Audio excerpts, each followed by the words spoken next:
34 years ago, Ila Arun made her acting debut in a film about a brothel. Mandi, directed by Shyam Benegal, told the story of the tough-talking, resilient, manipulative Madam Rukmini Bai and her girls. Their loves and lives, their relationships and disappointments, their strength and bonding created a memorable film that had at its core a dark humor. Through these women, Benegal offered a scathing social critique and some hard truths. Begum Jaan revisits that world. Except here the year is 1947. The tough-talking madam is Begum Jaan. Ila Arun is now the brothel's loving elder figure, and there is absolutely no room for humor. The backdrop is partition.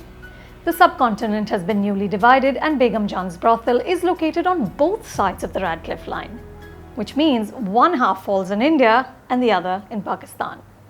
When authorities from both countries try to throw them out, the Begum and her girls refuse to move.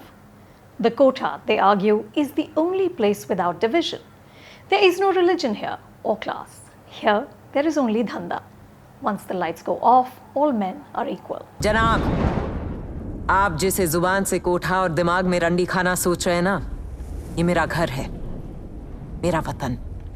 और इससे पहले कि कोई हमें यहाँ से हटाए, हम उसके हाथ, पैर और जिस्म का वो क्या कहते हैं?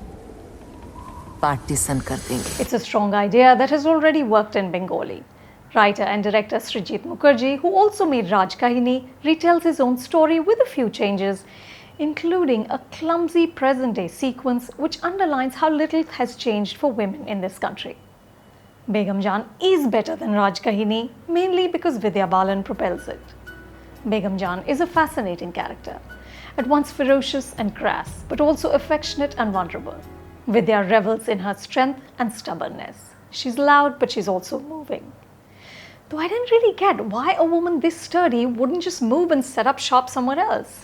After all, sex never goes into recession. But this film is plagued by bigger problems, starting with the decibel level. This story is so inherently dramatic and soaked in symbolism that it needed a light hand. But Srijit doesn't create one subtle moment in the 134-minute running time. Everything is underlined. Characters shriek, scream, and snarl. The writing is overwrought and bombastic. You can almost see the film straining to be important with a capital I. It's dedicated to two iconic writers from the subcontinent, Saadat Hasan Manto and Ismat Chugtai. And it ends with Sahir's haunting song, Wo Subha Kabhi To Aayegi. The burden buries the supporting characters who are underwritten to begin with. The ensemble cast includes fine actors like Rajat Kapoor and Ashish Vidyarthi, but they don't make much of an impression.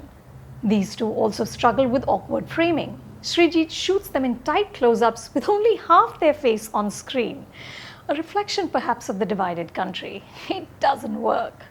The other women in the brothel are largely forgettable. Only Gauhar Khan gets a chance to shine. Pitabash Tripathi as her lover is also good. Chunky Pandey, wearing kajal and ruined teeth, tries hard to be a fearsome contract killer, but all of it just feels stagey and purposefully sensational. This is pulp fiction, not in a good way. Begum Jaan is overcooked and just flat out tiring. I'm going with 2.5 stars. For more reviews like this, subscribe to Film Companion Reviews, and for everything else that's film related, go to Film Companion.